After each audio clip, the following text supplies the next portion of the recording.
আসসালামু আলাইকুম প্রিয় শিক্ষার্থী, তোমরা কেমন আছো? আশা করি সবাই ভালো আছো। আজকের এই ক্লাসে তোমাদের সবাইকে স্বাগতম। আজকে আমরা শিখব প্রেজেন্ট কন্টিনিউয়াস টেন্স।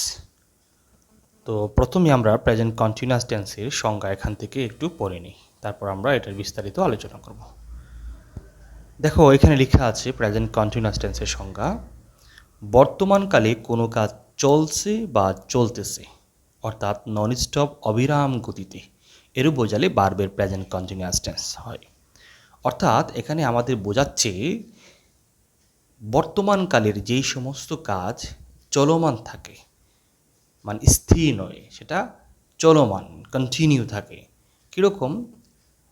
ধরো, এই যে আমি এখন কি করতেছি, আমি তোমাদের জন্য এখন একটা ভিডিও তৈরি করতেছি বা তোমাদের উদ্দেশ্যে কথা বলতেছি।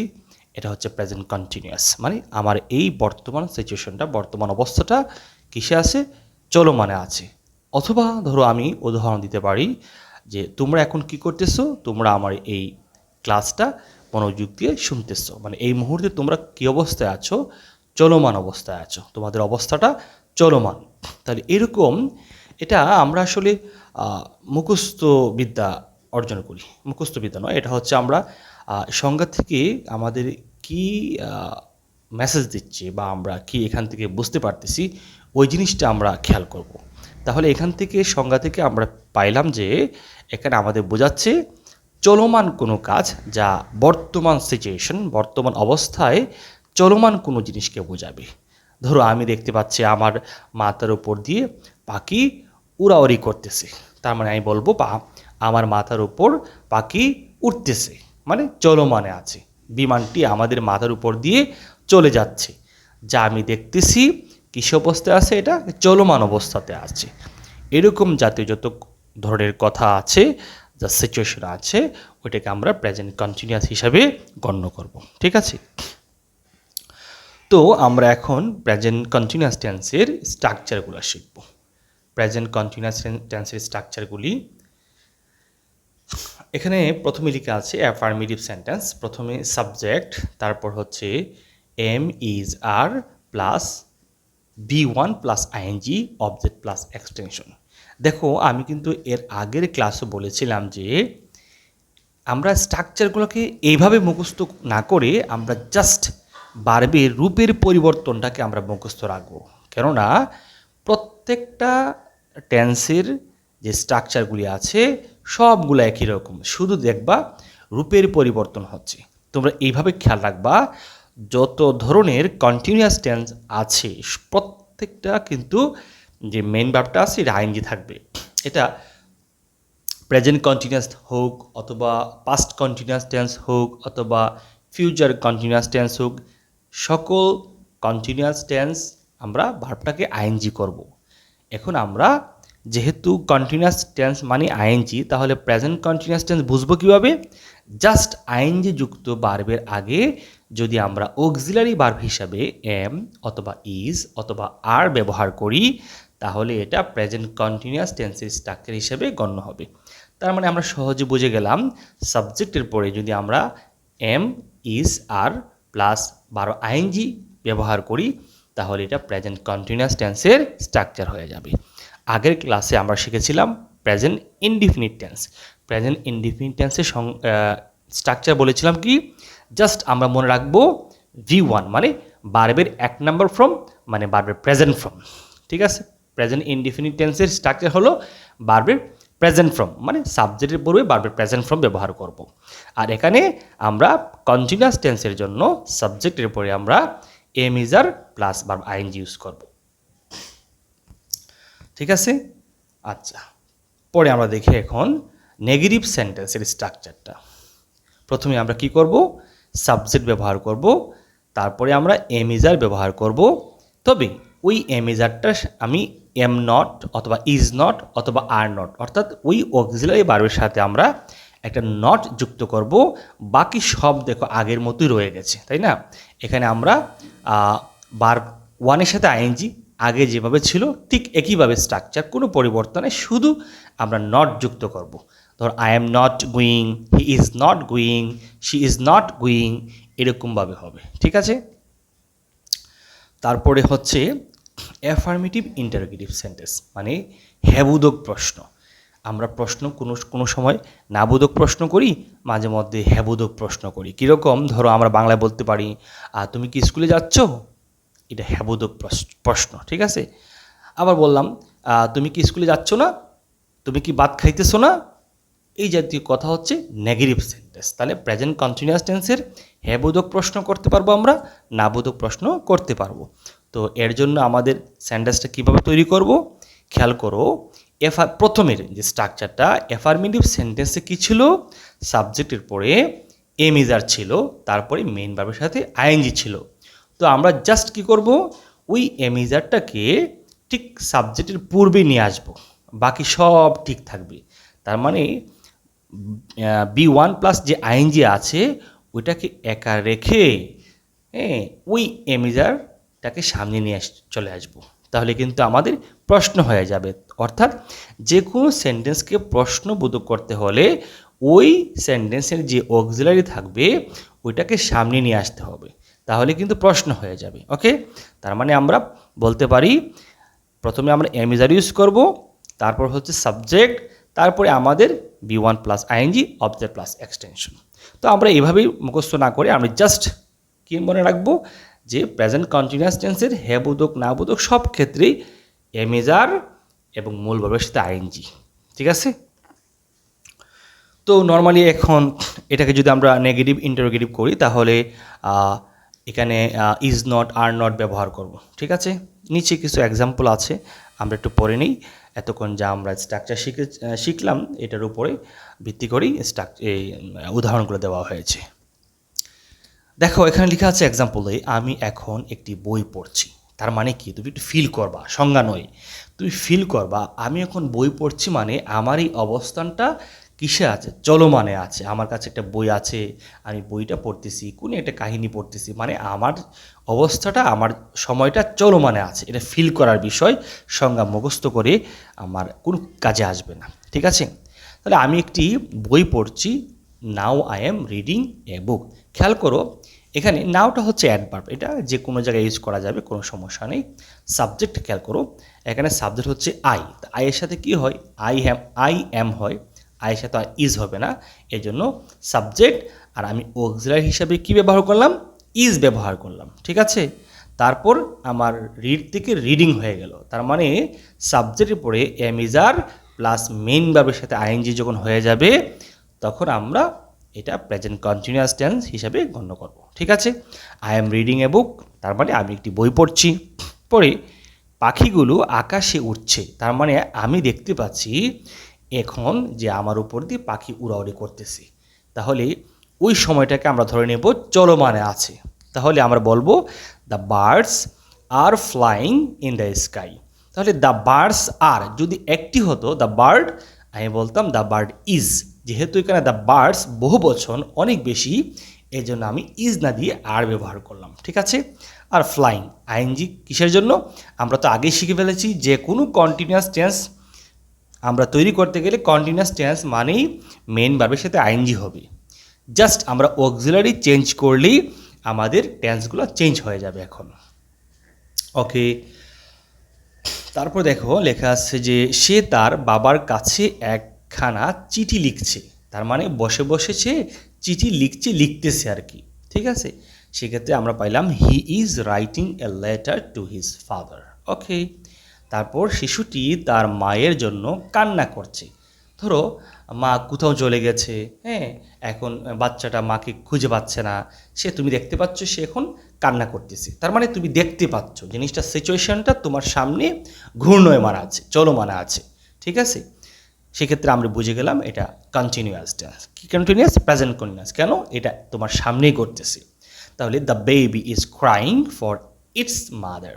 হ্যাঁ, এখানে একটা জিনিস খেয়াল করো, the baby is crying for its mother, কেন বলছি আমি হিজও ব্যবহার করি নাই, তারপরে হারও ব্যবহার করি নাই, কারণ হলো ইট, আমরা জানি ইট এটা প্রনাউন আছে, ইট প্রনাউনটা ব্যবহৃত হয় সাধারণত কোনো বস্তুর পরিবর্তে, কোনো প্রাণীর পরিবর্তে, অথবা কোনো ছোট্ট শিশুর পরিবর্তে, দেশের পরিবর্তে, এই ক্ষেত্রে ইট হয়।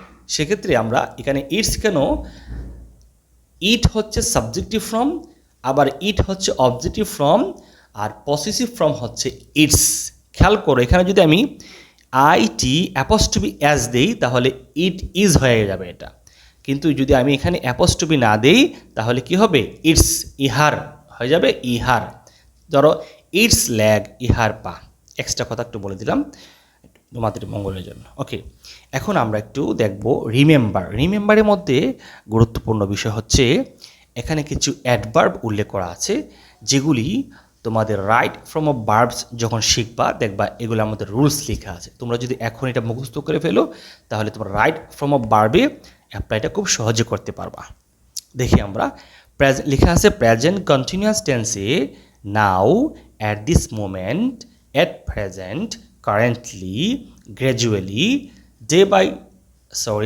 Step by step, one after another ইত্যাদি শব্দগুলো ব্যবহার হয়ে থাকে। এগুলো হচ্ছে অ্যাডভার্ব অথবা অ্যাডভার্বিয়াল ফ্রেজ। ওকে, এই শব্দগুলো নোট করে রাখবা এবং মুখস্থ করে নেবা। এগুলা যখন কোনো সেন্টেন্সে দেখবা ব্যবহৃত হয়েছে ধরে নিতে হবে এটা প্রেজেন্ট কন্টিনিউয়াসকে নির্দেশ করতেছে। ওকে, যাই হোক আমরা অনেক কিছু শিখলাম। এখন যে বিষয়টা আমরা খুব গুরুত্ব দিব, খেয়াল করো একটু, এখানে লেখা আছে practice this lesson many times to be expert in speaking.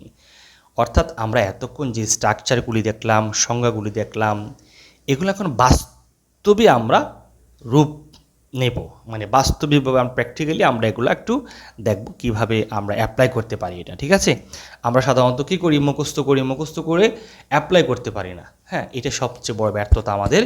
একটা স্টুডেন্ট তোমার পরীক্ষায় A+ পেয়েছে, কিন্তু তাকে যদি জিজ্ঞেস করা হয় আমি পরীক্ষায় A+ পেয়েছি বা GPA 5 পেয়েছি, এটা ইংলিশ করো, হ্যাঁ, এরকম শুনতে পাইছি যে স্টুডেন্টরা বলে আই এম GPA 5। ঠিক আছে, তোর যা মন চাই এরকম বলে আই এম GPA 5, তারপরে আই হ্যাভ GPA 5, কেউ এরকম বলে। কেন? এগুলা মানে হলো সে স্ট্রাকচার মুখস্থ করে পরীক্ষায় যতটুকু আসে এতটুকু মুখস্থ করে সে পরীক্ষায় যখন তোমার যে কি বলে কমন পড়েছে এরকম হলে সে পরীক্ষায় ভালো রেজাল্ট করতে পেরেছে।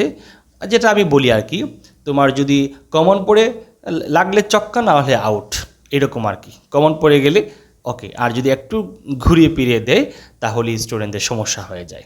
তো যাই হোক, আমরা আমাদের স্পিকিং প্র্যাকটিসটা করব। কেন?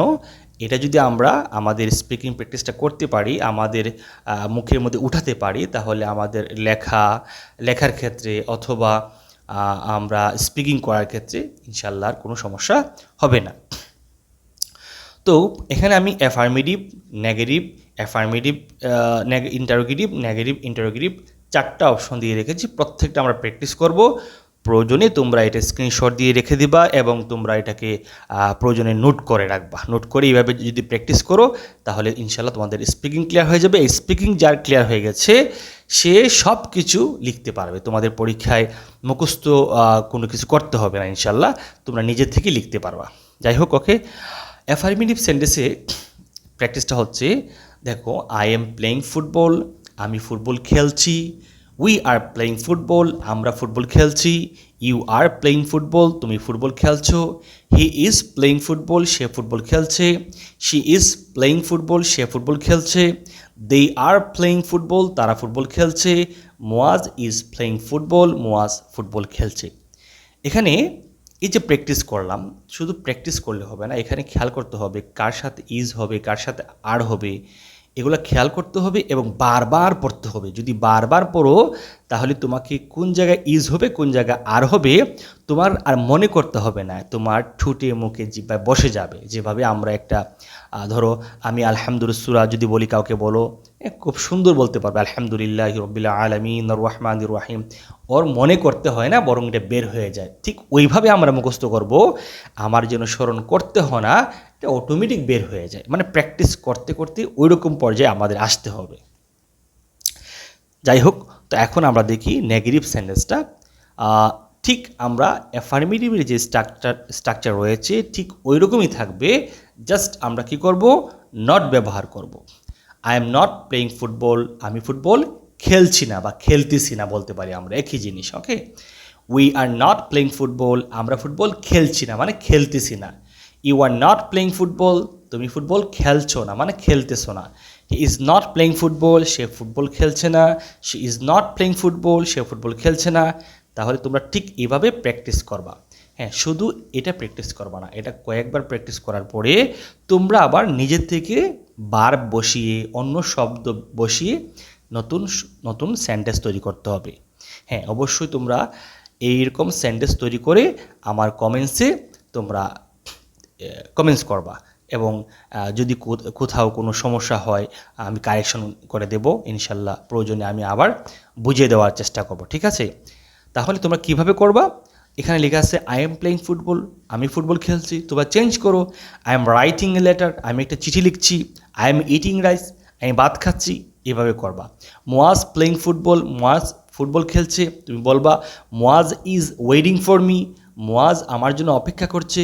এভাবে চেঞ্জ করে পড়বা, ঠিক আছে? এখন আমরা যাব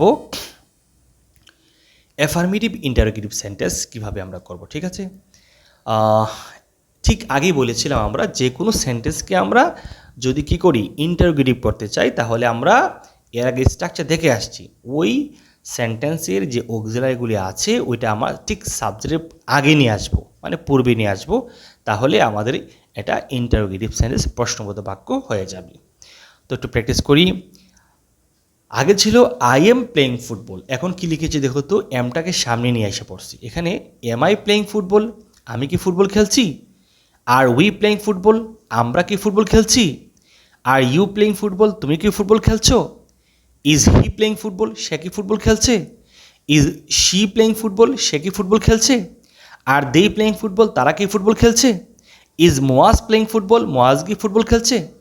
এই যে দেখো, যতটা সহজ অ্যাফার্মেটিভ আর নেগেটিভ ততটা কিন্তু সহজ নয় এফার্মেটিভ ইন্টারোগেটিভ, নেগেটিভ ইন্টারোগেটিভ, কারণ এগুলো আমরা অভ্যস্ত নয়। এই জন্য আমাদের কী করতে হবে, বেশি বেশি ঠিক আমি যেভাবে পড়তেছি এভাবে তোমার বেশি বেশি প্র্যাকটিস করতে হবে। তাহলে স্পিকিংও ক্লিয়ার হয়ে যাবে, গ্রামারও ক্লিয়ার হয়ে যাবে। আর গ্রামার আর রুলস মুখস্থ করতে হবে না, ঠিক আছে? তাহলে এই নেগেটিভটা করবা কীভাবে? এখানে এমেন্ট না বলে আরন্ট আই প্লেইং ফুটবল, আমি কি ফুটবল খেলছি না? আরেন্ট উই প্লেইং ফুটবল, আমরা কি ফুটবল খেলছি না? আরেন্ট ইউ প্লেইং ফুটবল, তুমি কি ফুটবল খেলছো না? এই যে দেখো, তাহলে এভাবে যদি তোমরা হ্যাঁ বোধক না বোধকে প্রশ্ন করে প্র্যাকটিস করো তাহলে তোমাদের এগুলি আর মুখস্থ করা লাগবে না, এমনিতে মুখস্থ হয়ে যাবে সকল নিয়ম। এবং তোমরা দ্রুত কথা বলতে পারবা কারোর সাথে এবং দ্রুত যে কোনো জিনিস তোমরা লিখতে পারো। পরীক্ষার খাতার মধ্যে যেভাবে আমরা প্যারাগ্রাফ মুখস্থ করতে হয়, ধরো আমার ডায়লগ মুখস্থ করতে হয়, ইনশাল্লাহ এগুলো আর মুখস্থ করতে হবে না, কারণ তোমার নিজের থেকে বানিয়ে লেখার মতো তোমার যোগ্যতা সৃষ্টি হয়ে যাবে, ঠিক আছে? যোগ্যতা চলে আসবে। তো আমরা চেষ্টা করব ওই রকম যোগ্যতা অর্জন করার যে আমি যেন নিজের থেকে কোনো কিছু লিখতে পারি। অন্যের জ্ঞান, অন্যের দ্বারা লিখা ওই জিনিসটা আমি অ্যাপ্লাই করব শিখে শিখে। এটা তো আমার মূল উদ্দেশ্য নয় পড়াশোনার মূল উদ্দেশ্য হচ্ছে কি, আমি শিখব, শিখে আমি আমার যে প্রতিভাগুলি আছে, জ্ঞান আছে, ওইটা আমি অ্যাপ্লাই করব, ঠিক আছে? কিন্তু আমরা তো এরকম অভ্যস্ত হয়ে গেছি, অন্যের দেওয়া জিনিসগুলো আমরা গিলে গিলে আবার ছাড়ার চেষ্টা করি। না, এটা হবে না ইনশাল্লাহ। হ্যাঁ, তোমরা অবশ্যই একটু মনোযোগ দিয়ে বোঝার চেষ্টা করবা। তারপর যদি আমার এই ভিডিওতে আমার কথা যেহেতু আমার এটা নতুন ভিডিও, নতুন কি করতেছি আমি, আসলে এগুলোতে অভ্যস্ত নয়, আমি অফলাইনে পড়ানোতে অভ্যস্ত। তো একটু হয়তো নির্বিষ হতে পারে। তোমরা অবশ্যই লাইক কমেন্টস করে আমাকে জানাবা। আমার যদি কোনো সমস্যা থাকে ইনশাল্লাহ আমি তোমাদের কমেন্টসের মাধ্যমে আমি এগুলা শুধরানোর চেষ্টা করব। আর তোমরা অবশ্যই যদি ক্লাসটি ভালো লাগে আর আমার এই ক্লাসটি এগিয়ে নেওয়ার জন্য তোমরা আমার চ্যানেলটি সাবস্ক্রাইব করবা, লাইক কমেন্টস করে আমাকে একটু উৎসাহ দিবা যেন আমি সামনে এগিয়ে যেতে পারি এবং তোমাদের কিছু দেওয়ার চেষ্টা দিতে পারি, ঠিক আছে? তো ইনশাল্লাহ আজকের জন্য এখানে শেষ। আসসালামু আলাইকুম ওয়া রাহমাতুল্লাহ।